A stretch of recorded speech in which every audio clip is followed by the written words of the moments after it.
Prologue: my best friend skipped town so fast he left scorch marks, leaving me with a bright-eyed, angelic-looking little girl. I figured, hey, free daughter.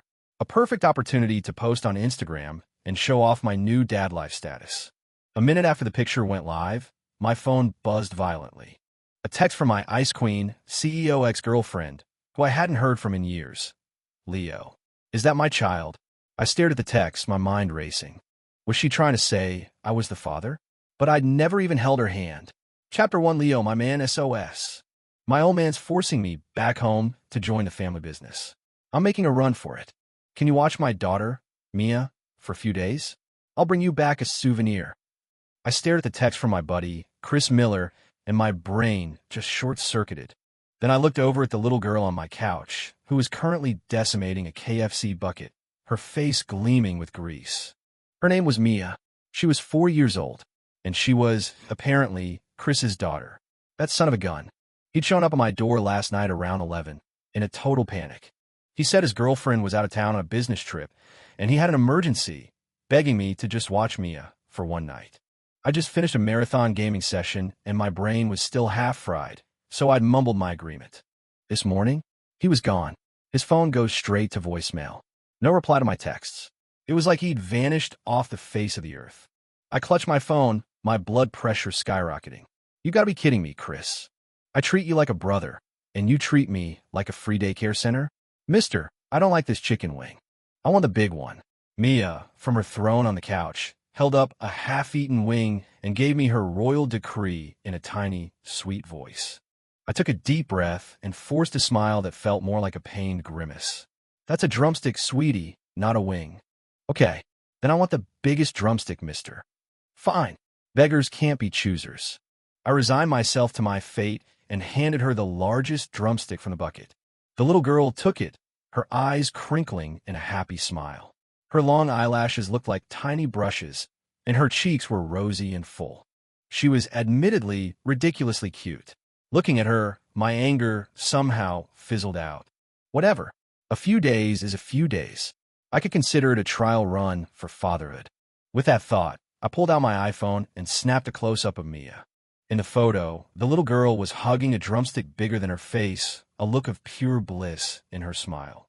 The sunlight streaming through the window made her look like a tiny angel. I nodded, satisfied.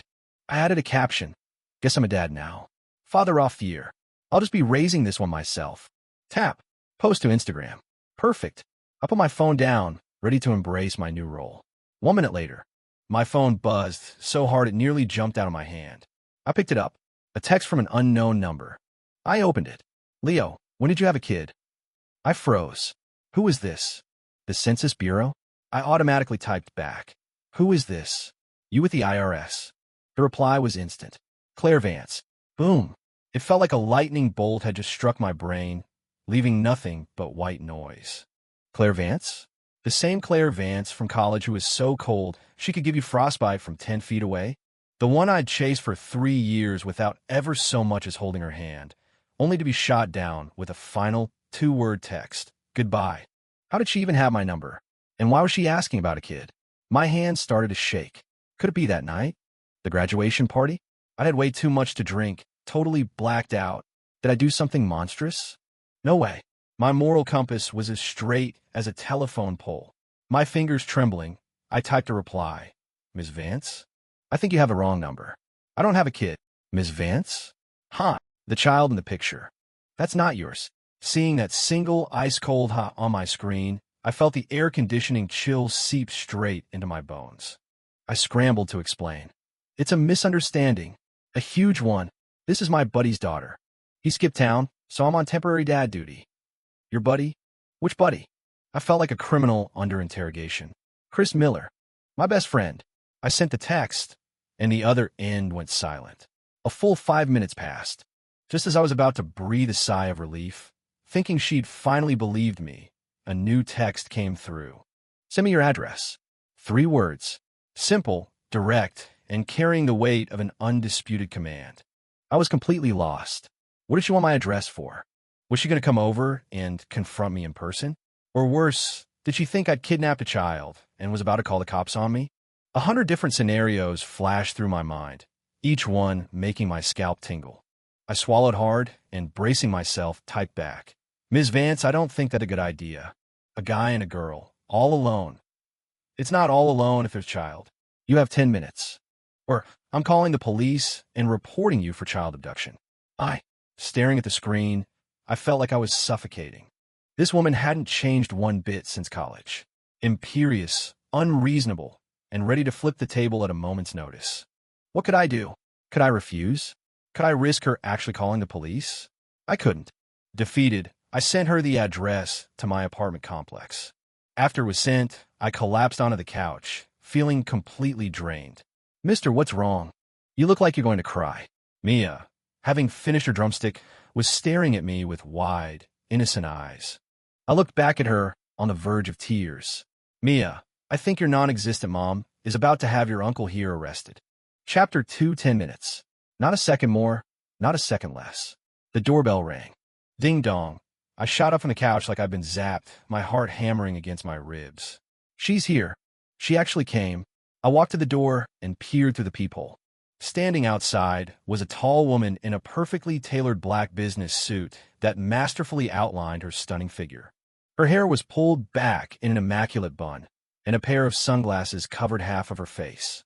Her red lips were pressed into a firm line, and her entire being radiated a powerful, do-not-approach aura. It was Clare Vance. Behind her stood a man, also in a suit, who looked like an assistant. He was holding a briefcase and wore an expression so grim he could have been on his way to a funeral. I took a deep breath. This didn't feel like opening a door. It felt like walking to my own execution. Mister, who is it? Mia asked, toddling over to my leg with the empty chicken bucket.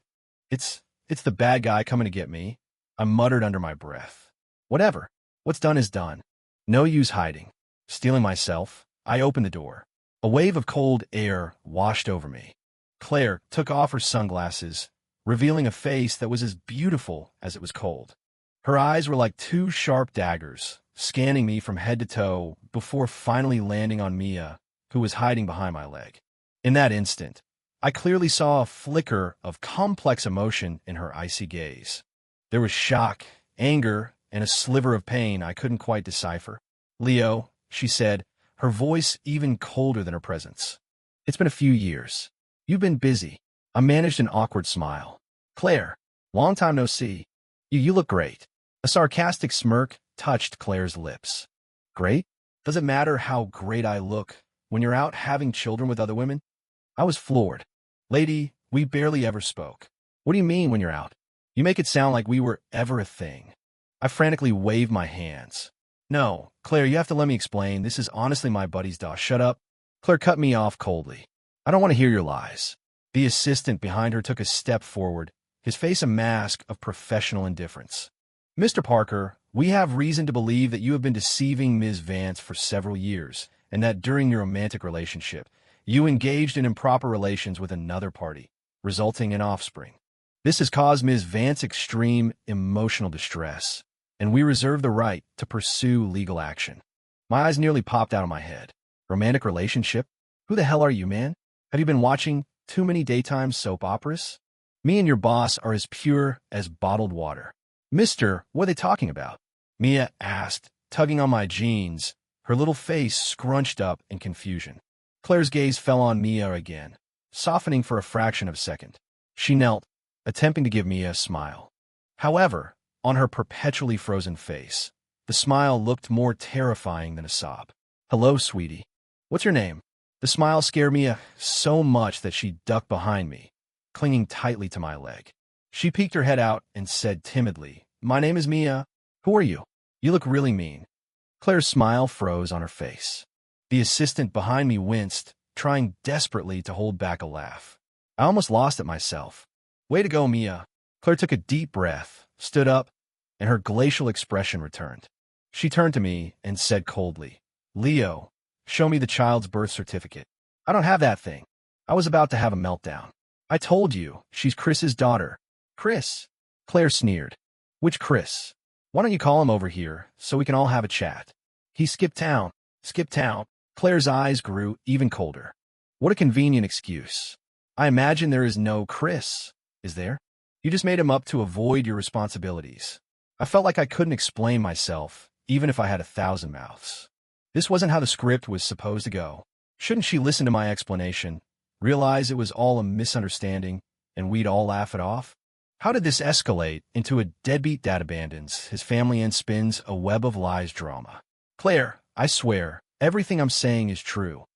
I held up 3 fingers. If I'm lying, may I be struck by lightning, hit by a car, and choke on a glass of water. Claire stared at me, her face impassive. Your oaths are worthless. With that, she walked right past me and into my apartment. The assistant followed her in and even closed the door behind him. This is my house. Why are you two acting like you own the place? Claire, like a queen surveying her territory, took a lap around my shabby little apartment, her brow furrowing deeper with every step. Finally, her gaze landed on the coffee table. Mia's little pink backpack was sitting there. She walked over, seemingly about to open it. Hey, what are you doing? I rushed over. You can't just go through people's things. Claire shot me a cold glare. I want to see what my daughter uses on a daily basis. She made sure to put extra emphasis on the word daughter. I was so angry I could feel a heart attack coming on. Just then, Mia, who had at some point slipped out from behind me, ran over and hugged her little backpack, looking at Claire warily. That's my backpack. You can't touch it. Claire's hand froze. She looked at Mia, and Mia glared back at her. The tall woman and the little girl were locked in a standoff. The atmosphere was incredibly awkward. Suddenly, Mia pointed at Claire's neck and said in a clear, bright voice, Hey, lady, your necklace looks just like mine. Necklace? Claire and I both froze, our eyes immediately focusing on Mia's neck. Around her delicate neck hung a simple red cord, and on it was a small, intricately carved sunburst charm. And around Claire's neck, on a platinum chain, was a pendant that was an identical sunburst charm. The only difference was that Claire's was larger and made of a more luminous material. The color instantly drained from Claire's face. She dropped to her knees, her hand snatching the charm on Mia's necklace. Her voice trembled as she asked, This charm, where did you get it? Chapter 3. Claire's reaction was so intense it scared Mia, who immediately burst into tears with a loud, wah.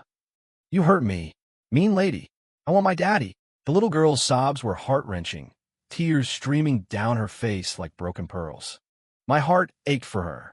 I rushed to scoop Mia into my arms, comforting her while glaring at Claire. What is wrong with you? Can't you talk nicely? You're scaring her. Claire seemed deaf to my words. Her eyes were glued to the sunburst charm, her entire body trembling slightly. Her assistant, sensing something was wrong, hurried over. Ms. Vance, what is it? Claire didn't answer him. She lifted her head, her eyes red as she stared at me. Her voice carried a raw, urgent vulnerability she probably didn't even realize was there.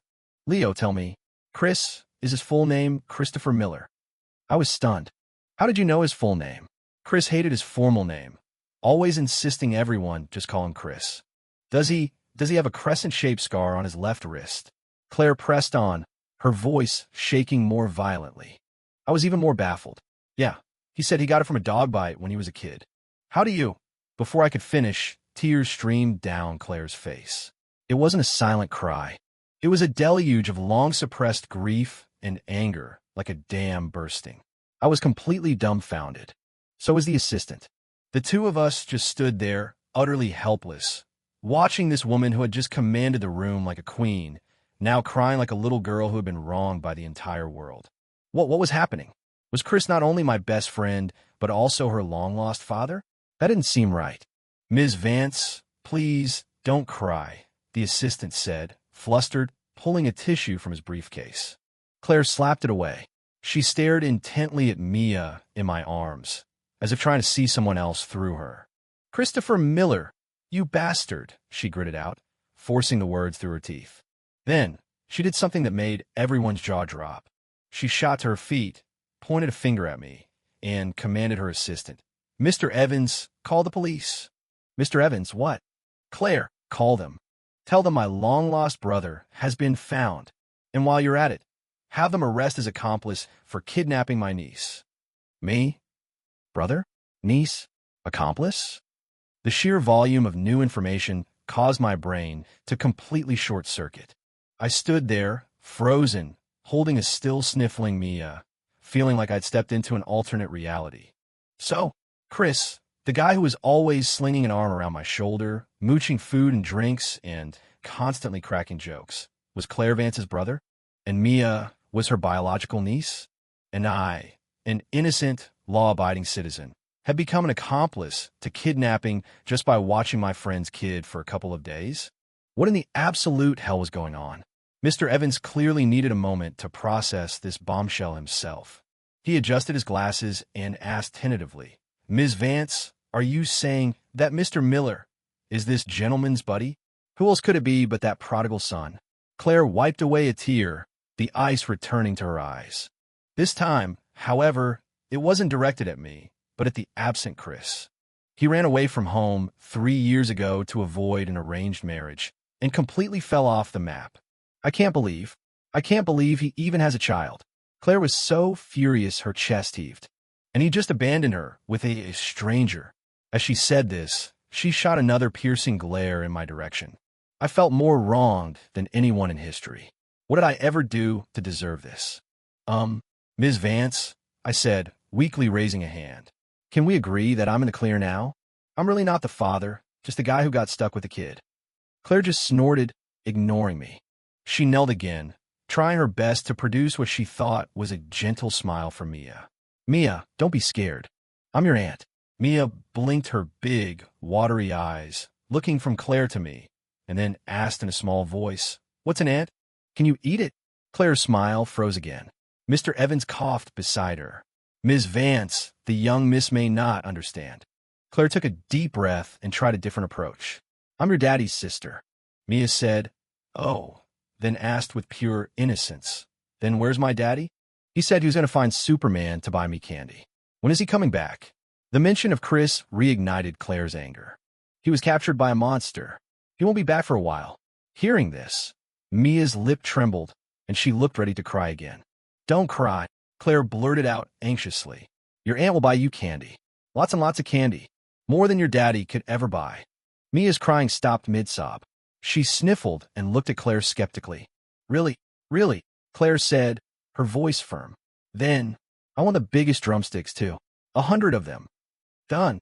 And I want 100 of those dolls that sing. Done. And I want to live in a giant castle. Done." Your aunt already has a castle. Watching Claire make one wild promise after another to pacify a child, I felt like I was in some kind of surreal movie. Was this really the same cold, aloof CEO? She was more like a rich pushover being completely manipulated by her 4-year-old niece. Finally, under the overwhelming force of financial promises, Mia stopped crying and started to warm up to this strange, new aunt. The misunderstanding was cleared. The crisis averted. I let out a long, slow breath, feeling like I just returned from the brink of death. "So, Ms. Vance," I said, clearing my throat, preparing to show them the door. "Now that you've found your niece, shouldn't you be taking her home? My humble apartment isn't really fit for royalty." Claire glanced at me, a hint of disdain in her eyes, as if to say, "I've been wanting to leave this dump for a while now." She stood up, smoothed out her suit, and resumed her queenly posture, extending a hand to Mia. "Mia, come home with Aunt Claire." Mia looked at her, then looked at me, and then shook her head. No, Claire's brow furrowed. "Why not?" Mia threw her arms around my leg, buried her face in my jeans, and said in a muffled voice, "I want to stay with the mister. The mister tells me stories and plays games with me." A warm feeling spread through my chest. I couldn't help but pat Mia's head. "My efforts these past few days weren't in vain after all, little one." Claire's expression darkened. She couldn't believe that after all the money she'd thrown around, all the promises she'd made, she still couldn't compete with me, a temporary nanny. Refusing to give up, she tried another tactic. "Mia, my house is a playroom 100 times bigger than this place. A private chef who can make you the most delicious drumsticks and dresses that will make you look like a princess. Are you sure you don't want to come with me?" Mia shook her head so hard it looked like it might fall off. "No, I only want the mister." Claire's face turned completely black. She looked at me, her eyes filled with frustration and a hint of a plea for help. I pretended not to notice and started whistling. Serves you right for accusing me. Serves you right for threatening me. Now you need my help? Too late. Chapter 4. An awkward silence filled the room. Clare Vance, the formidable CEO of Vance Industries, a woman who moved markets with a single word, was utterly powerless against a 4-year-old girl. Her immense wealth, status, and authority were rendered useless by Mia's simple, unshakable declaration. I only want the Mr. Mr. Evans stood silently to the side, trying his best to fade into the background, but the slight twitch at the corner of his mouth gave him away. I bet my life he was fighting back a smile. Leo, Claire, unable to maintain her composure any longer, bit out my name through clenched teeth. Yep, that's me, I replied, playing dumb, giving her my most innocent look. What can I do for you, Miss Vance? Claire took a deep, steadying breath, clearly struggling to control her temper. She pointed at Mia, who was still attached to my leg like a barnacle. Make her come with me. She said it as if Mia were an object to be moved. I pursed my lips. Ms. Vance, I'm afraid I can't do that. As you can see, Mia's the one who doesn't want to leave. It's not like I'm holding her hostage. Claire sputtered, at a loss for words. She knew I was right, but her pride wouldn't let her admit it. After a few tense seconds of standoff, she seemed to accept her defeat. Her tone softened, though it still sounded as rigid as steel. What do you suggest? Well. Was she actually asking for my help? A grin spread across my face, though I quickly replaced it with a look of contemplation. Well, Ms. Vance, it's a tricky situation. Kids can be shy, you know, and when they get attached to a handsome, gentle guy like me, it's hard for them to let go. Claire's face darkened again. Mr. Evans's shoulders were now shaking uncontrollably. I cleared my throat and continued. How about this? You go on home, and I'll have a little chat with Mia, reason with her. Once she's ready, I'll bring her over to your place myself. Absolutely not. Claire rejected the idea without a second thought. Are you kidding me? After finally finding her niece, she wasn't about to let her out of her sight again. What if that unreliable father of hers, Chris, showed up and spirited her away? What if this guy, Leo, who already seemed pretty unreliable himself, was a bad influence on her? I am taking Mia with me today, Claire declared, her tone leaving no room for argument. Then by all means, I said, shrugging with an I'm not stopping you expression. Claire tried to take Mia's hand again. In response, Mia hugged me even tighter, rubbing her face against my pants and mumbling, Don't want the mean lady, want the handsome mister. A vein throbbed on Claire's forehead. I genuinely thought she was about to pull out a machine gun and mow me down. Leo, she practically yelled, what is it that you want? I don't want anything, I said innocently. I'm just an innocent bystander here. You? Claire pointed a trembling finger at me, speechless with rage. Just then, Mr. Evans, unable to watch any longer, stepped forward and whispered something in Claire's ear. I was too far away to hear what he said, but I saw Claire's expression shift rapidly. Finally, as if she'd made a difficult decision, she gritted her teeth and said to me, Leo, name your price. I blinked. Price for what? To come with us. You'll stay until Mia is comfortable with me, Claire said, the words coming out as if she were swallowing nails. Your lost wages, emotional distress, all of it. I'll cover everything. I blinked again, certain I had misheard. Go with them? Where? To the Vance family's legendary castle. To be Mia's personal nanny? To serve at the beck and call of this ice queen? My mind instantly filled with the plots of countless romance novels. The CEO's male nanny, my rival for the child, is a CEO. I move into the CEO's mansion, and she fell for me. No. Get a grip. I'm a man of principle. I can't just bow to the almighty dollar. Well, I began, feigning deep thought. Claire, assuming I was hesitant, frowned and laid out her offer. $10,000 a day, room and board included. How does that sound? I gasped. $10,000 a day? I worked my butt off for a whole month, slaving away at my dead-end job, and barely made $8,000. She was offering me $10,000 for a single day? What kind of fantasy job was this? Principles? What were principles worth? In the face of that much money, my principles were as flimsy as a paper towel. Ahem. I cleared my throat, trying to maintain an air of detached wisdom. The money isn't important. The main thing is I have a soft spot for kids. I just can't bear to see a child cry. The corner of Claire's mouth twitched. She clearly didn't buy my BS for a second. Since you're being so sincere, Ms. Vance, I suppose I can reluctantly agree, I said, with an expression that screamed, I'm doing this for the child. Claire let out a cold snort and bit out 2 words, get in. With that, she turned and walked away, the sharp clicks of her heels on the floor echoing her frustration. Mr. Evans gestured for me to follow, a look of pity on his face. I picked up Mia and trailed behind them, feeling like I'd just been sold and was now helping the buyer count the money. In my arms, Mia asked curiously, Mister, where are we going?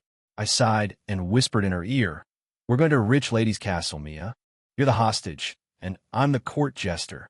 Chapter 5 The Black Rolls-Royce Phantom glided smoothly down the highway.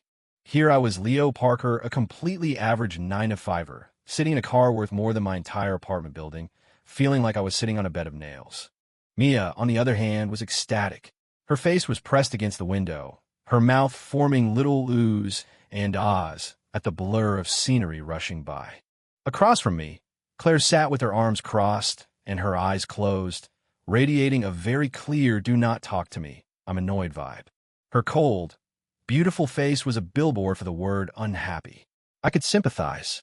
If I were trying to take my niece home, only for her to insist on bringing along a total stranger.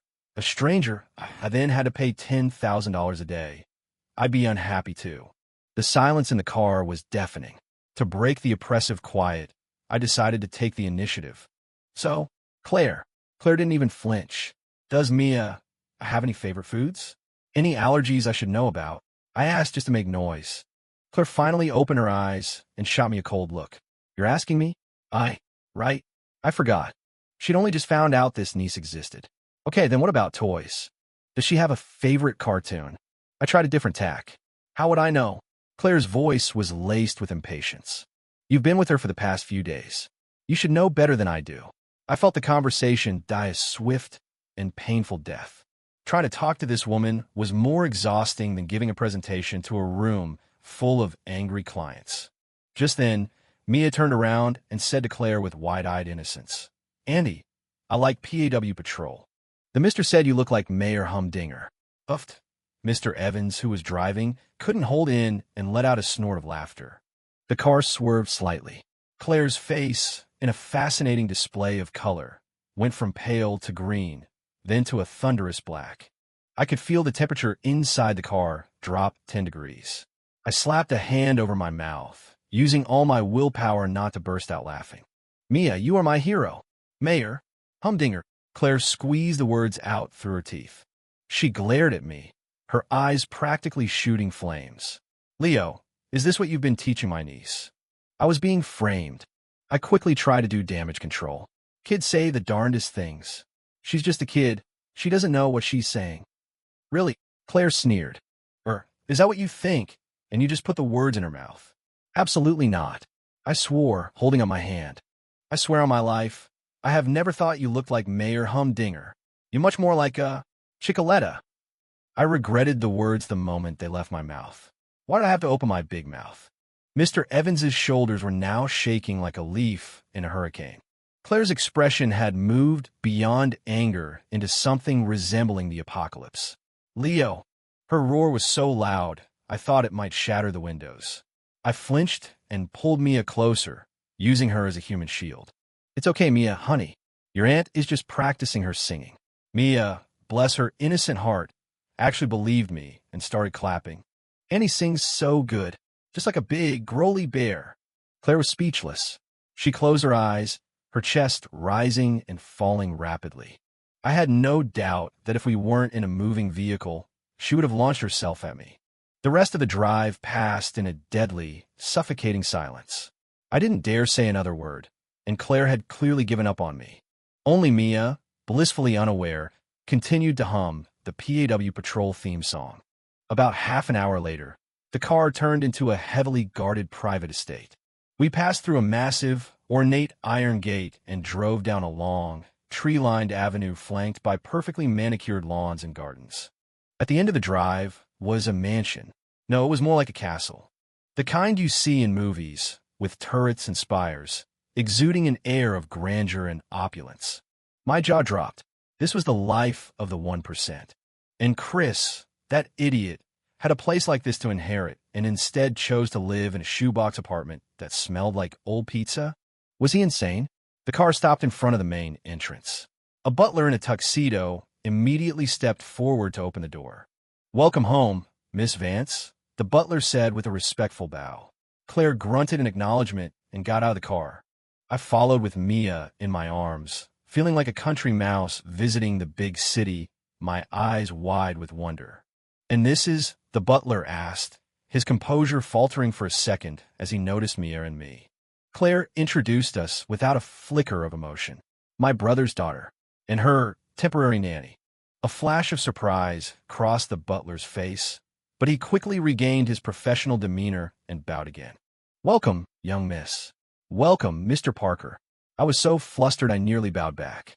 The inside of the mansion was even more magnificent, a dazzling display of wealth that made my head spin.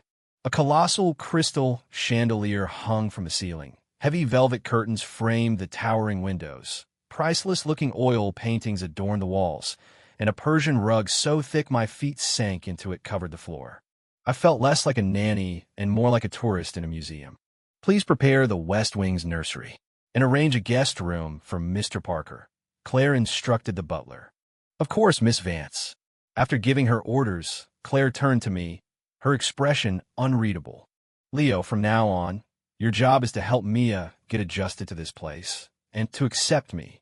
She paused, then added, "And you're not to go anywhere until I find that good-for-nothing brother of mine." I shrugged. For $10,000 a day, she could ask me to move in permanently. "Don't you worry, Miss Vance," I said, puffing out my chest. "You pay the bills, I solve the ills." Mission accepted. Claire seemed moderately satisfied with my attitude and gave a curt nod. Just then, a graceful, elegantly dressed middle-aged woman descended the grand staircase. Her face lit up when she saw Claire. "Claire, you're home." "Oh, and who is this?" Her smile froze as her eyes fell on Mia in my arms. She hurried down the rest of the stairs, her gaze flickering between Mia, me, and finally Claire. Her voice trembled as she asked, "Claire, this child, is she?" Claire sighed. "Mom, she's Christopher's." The woman, who I now realized was Claire and Chris's mother, swayed on her feet, nearly collapsing. "Christopher!" She was too emotional to form a complete sentence, her eyes instantly welling up with tears. Then, her head snapped toward me, her eyes filled with suspicion and hostility.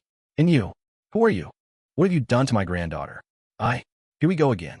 I knew this money wasn't going to be easy to earn. Chapter 6 and scene. Time for a repeat performance. I felt like a broken record, forced to recite the same line over and over. "I'm not the father. I'm just the guy who got stuck holding the baby." This time, my audience was Claire's mother, Mrs. Vance. Mrs. Vance was, if possible, even more emotional than her daughter. After hearing my explanation, she didn't just disbelieve me. She gave me a look that screamed, "You're a terrible liar, and your story is pathetic." "Impossible," she declared. "My son, Christopher, he may be a disappointment, but he has very high standards. He would never with a man," she trailed off, her eyes widening in horror as she scanned me up and down. I was floored. "Ma'am, your train of thought is taking a very strange turn here." I quickly set the record straight. "Ma'am, you've got it all wrong. Mia is Chris's daughter with his girlfriend.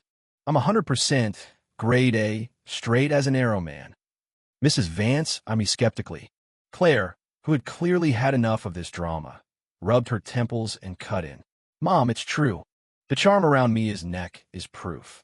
She gently revealed the small, sunburst charm.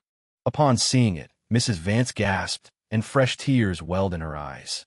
She rushed forward, snatched Mia from my arms, and held her in a tight embrace, murmuring, "My sweet granddaughter, my precious baby, Grandma has finally found you." Mia, startled by this sudden and overwhelming display of affection, started squirming and reaching for me. Mister, help me. What could I do?" I could only offer her a look of helpless sympathy. "You're on your own, kid." A dramatic family reunion unfolded in the grand foyer of the Vance mansion. Mrs. Vance alternated between sobbing and laughing while clutching Mia, Claire stood by with her signature stoic expression, and the household staff tried their best to look busy while sneaking glances at the scene. And I, the temporary nanny, stood awkwardly to the side, feeling like a complete outsider. Once Mrs. Vance had finally composed herself, she remembered I existed. She wiped her tears and gave me a thorough once-over. The suspicion was still there, but the hostility had faded. "Young man, we owe you our thanks," she said, her tone still a bit stiff. "Not at all, ma'am. Happy to help," I replied with a humble smile. "Well, now that Mia is home, we won't be needing you anymore," Mrs. Vance said, shifting gears and getting ready to show me the door. "Butler, write Mr. Parker a check for $1 million as a token of our gratitude." My eyes lit up. $1 million? Seriously? If I'd known that was on the table, I wouldn't have bothered with the whole $10,000 a day nanny gig. I could just take the money and run. I was about to nod enthusiastically when Claire's cold voice cut through the air. "Mom, he can't leave." Mrs. Vance looked surprised. "Why not?" "Mia won't let him," Claire stated simply. As if on cue, Mia, still in her grandmother's arms, began to struggle and wail. "I want the mister. I don't want this old grandma. I want the handsome mister." Mrs. Vance's face turned an interesting shade of green. "Old grandma?" A crack appeared in her perfectly maintained composure. I bit my lip to keep from laughing and gave Mia a mental high five. This kid was going places. "You see," Claire said, her face unreadable. "Until he can get my niece to accept us, he has to stay." Mrs. Vance's expression was a whirlwind of emotions. She looked at the crying Mia in her arms, then at me, standing there trying to look innocent, and finally, she relented. "Fine," she conceded reluctantly. "He can stay for now."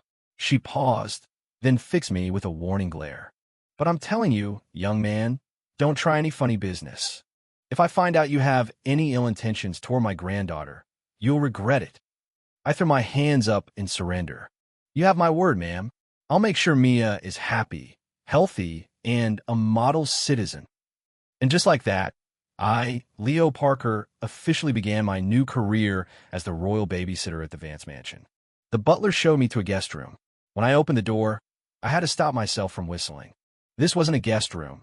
This was a presidential suite. It was 3 times the size of my entire apartment.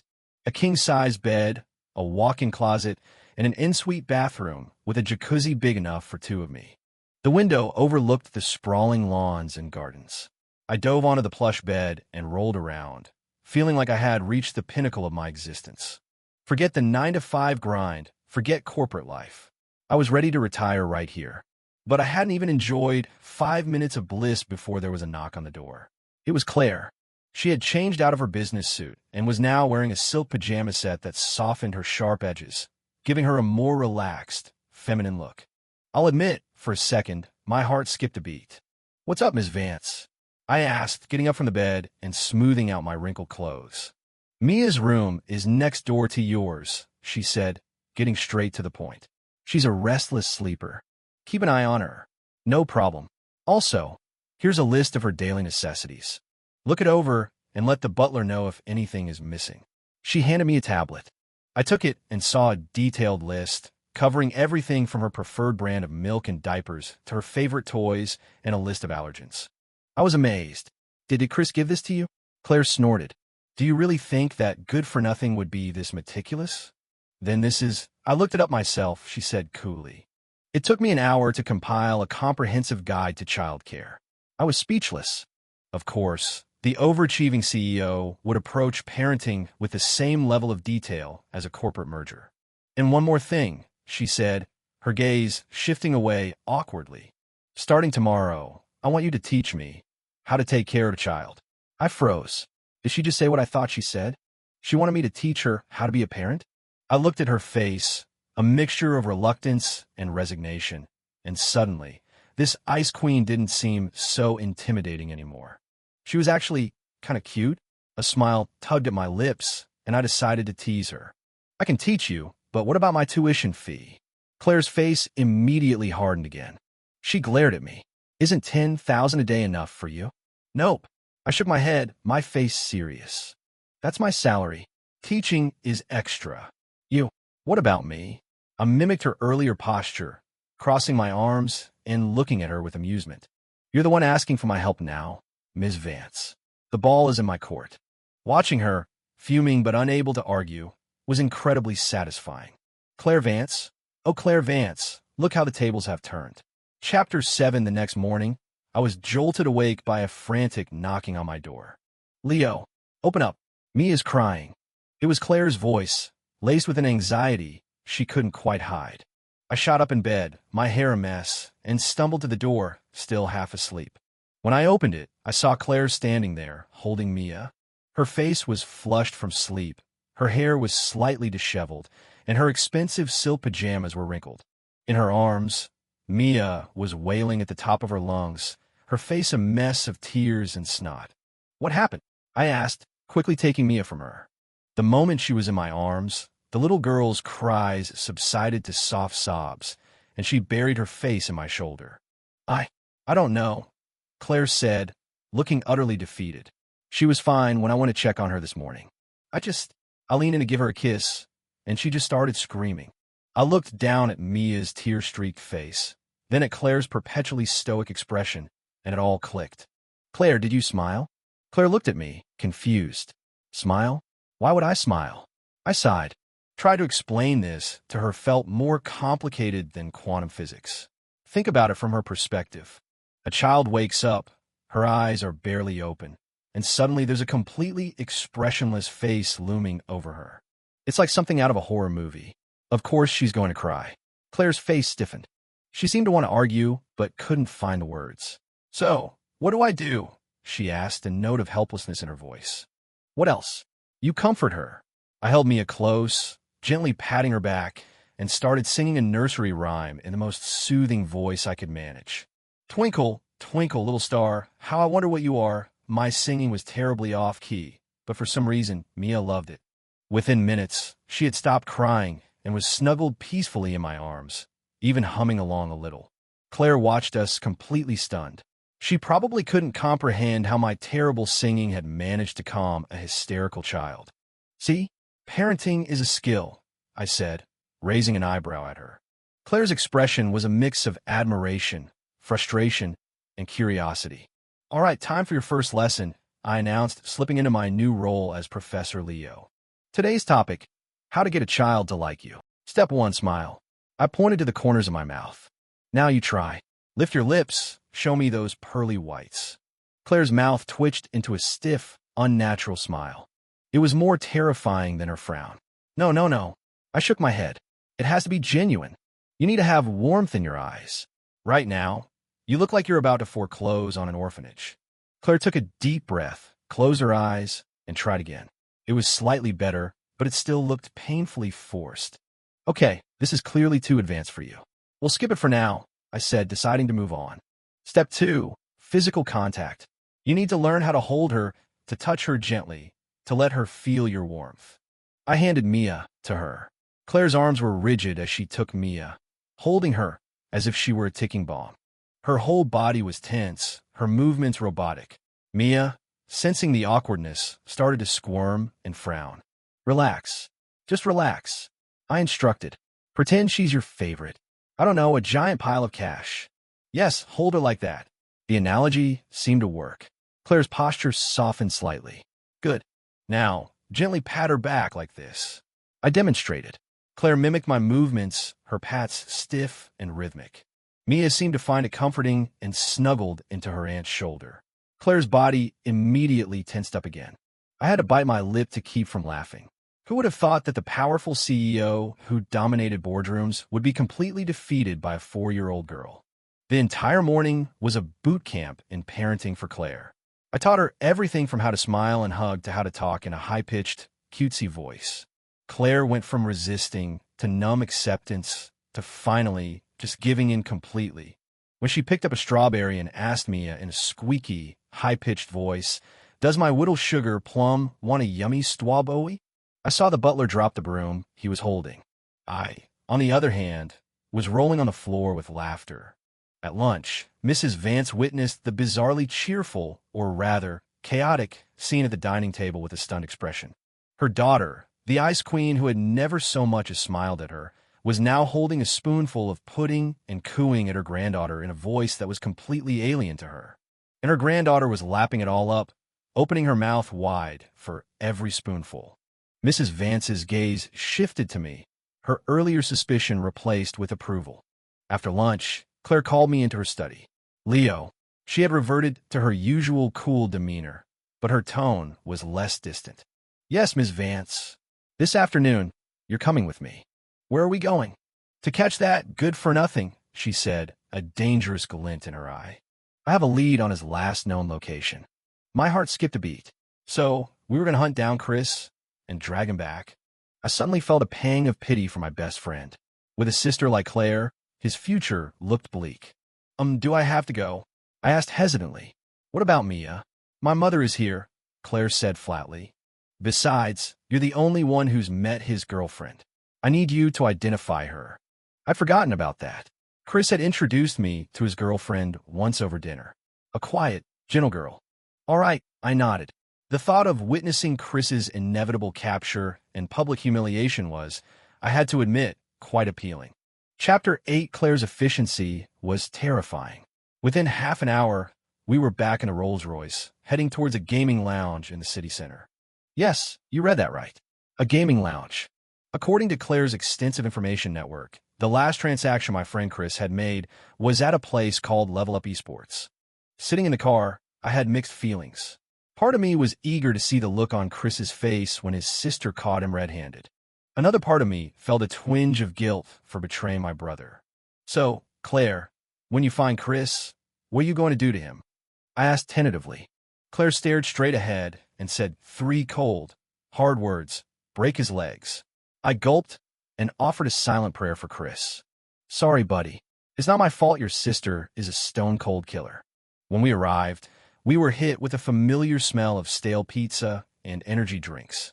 Claire wrinkled her nose in disgust, clearly out of her element. Her designer Chanel suit was a stark contrast to the sea of hoodies and sweatpants worn by the gamers inside. The moment we walked in, all eyes were on us. Or rather, on Claire.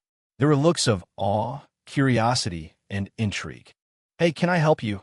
The guy at the front desk asked, his eyes practically bulging out of his head. Claire ignored him and slapped a photo down on the counter. It was a picture of Chris's handsome and currently very punchable face. Where is he? The guy glanced at the photo, then back at Claire and swallowed hard. I'm not really supposed to give out customer information. Without a word, Claire opened her purse, pulled out a thick stack of $100 bills, and dropped it on the counter. Can you tell me now? The guy's eyes lit up. He snatched the money with lightning speed and broke into a sycophantic grin.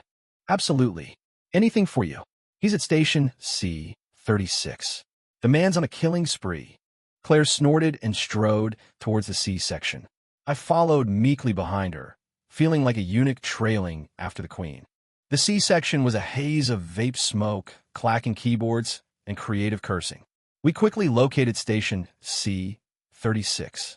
A man in baggy shorts and flip-flops, his hair a tangled mess, was staring intently at the screen, a headset clamped over his ears. He was yelling, "Mid-lane, mid-lane, cover me. I can turn this around." It was without a doubt Chris. I saw Claire's hands clench into tight fists, but she didn't pounce immediately. Instead, she stood silently behind him, a predator waiting for the perfect moment to strike. I held my breath, ready for the show. Victory! As the word flashed across the screen, Chris ripped off his headset, jumped out of his chair, and roared, "Who's the king?" He spun around, and his triumphant grin froze on his face. He was met with a sight colder and more terrifying than any final boss. The color drained from his face, leaving him ghostly pale. "Sis," he stammered, his voice trembling. "Christopher Miller," Claire said, a sweet, terrifying smile spreading across her face. "Having fun. And no, sis, it's not what it looks like. I can explain." Chris waved his hands frantically. "Explain?" Claire's smile widened. "Go on, then. Explain to me about your daughter. Explain to me why you abandoned my niece with a total stranger." With each question, she took a step forward. Chris scrambled backwards, his eyes wide with terror, until he tripped over his chair leg and fell flat on his back. The surrounding gamers stared, mouths agape, at the real-life drama unfolding before them. Sis, I'm sorry. I'm so sorry. Chris's bravado completely evaporated. He crawled on his hands and knees to Claire's feet and hugged her legs, sobbing hysterically. I'll never do it again. I won't run away. Please don't break my legs. It was a truly pathetic sight. I stood to the side, trying my best not to laugh as I discreetly pulled out my phone and started recording. This was blackmail gold. The next time Chris tried to bail on me, I'd have this little gem to remind him of his sister's wrath. So you're sorry now? Claire looked down at him, her expression unmoved. Too late. She gestured behind her. Instantly, two burly men in black suits materialized, grabbing Chris by the arms and hauling him to his feet. Take him away, Claire commanded. Sis, I'm sorry. Forgive me, Chris wailed, making one last, desperate plea. It was futile. He was dragged out of the gaming lounge like a lamb to the slaughter. And so, the great manhunt came to a close.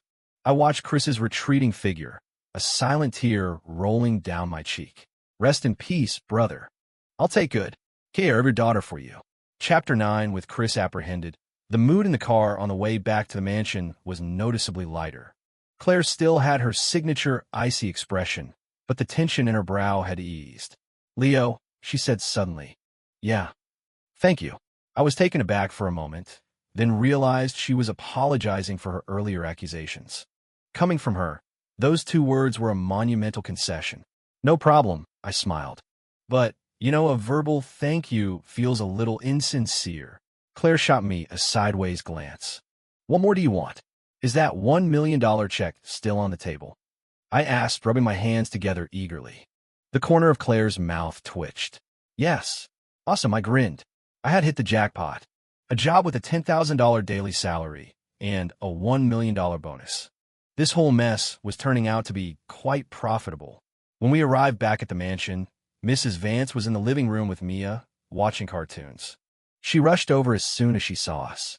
Well, did you catch that little delinquent? We did, Claire confirmed. Where is he? In the basement, reflecting on his life choices. I sucked in a sharp breath. The basement? They had a basement dungeon? This was straight out of a primetime drama. Good. Mrs. Vance clapped her hands in satisfaction. That'll teach him a lesson. She then turned to me, her eyes full of admiration. Leo, we really can't thank you enough. Rest assured, the Vance family always repays its debts. You're too kind, ma'am. Mister. Mia hopped off the couch and ran towards me, throwing her arms around my leg. Mister, you're back. I missed you. My heart melted. I scooped her up into my arms. I missed you too, Mia. Claire watched us, a flicker of emotion in her eyes, but she said nothing. That evening, I was in my room, trying to decide how to spend my $1 million windfall when there was another knock on the door. It was Claire again. Hey, I said. She didn't respond right away. She walked in and sat on the sofa opposite my bed. Leo, we need to talk. Her tone was unusually serious. A sense of unease settled in my stomach. Talk about what? About us. I was completely lost. Us? What us was there to talk about? Don't get the wrong idea, she said quickly, a faint blush coloring her cheeks. I meant about what happened in college. College? That was a lifetime ago. It's all in the past. What's there to talk about? I shrugged. No, it's not. Claire shook her head, her gaze fixed on me, her eyes filled with a complex emotion I couldn't quite place. Leo, back then, why did you just give up? I was stunned. Me? Give up? She was the one who had rejected me so coldly, without even giving me a reason. Claire, are you sure you remember correctly? I frowned. I chased you for 3 years, and you barely gave me the time of day. On graduation day, I worked up the courage to confess to you one last time, and all you sent back was goodbye. My heart was shattered. What was I supposed to do? Keep chasing you. As I spoke, a look of shock and disbelief spread across Claire's face. When did I ever send you a goodbye? The text you sent me on graduation day. You don't remember? I never got it. Claire stood up, her voice rising with emotion. My phone was stolen that day. By the time I got it back, it was the next morning. I tried to call you, but your phone was already off. Boom. My world tilted on its axis. Her phone was stolen? So that cold, heartless goodbye that had haunted me for years wasn't from her? It was from some jerk who found her phone and decided to mess with me? I stared at her, feeling like the biggest idiot in the world. All these years, we have been separated by a stupid, cliché misunderstanding. Then why didn't you try to find me? I asked, my voice hoarse. Claire's eyes dimmed. She gave a self-deprecating laugh. Find you? What right did I have?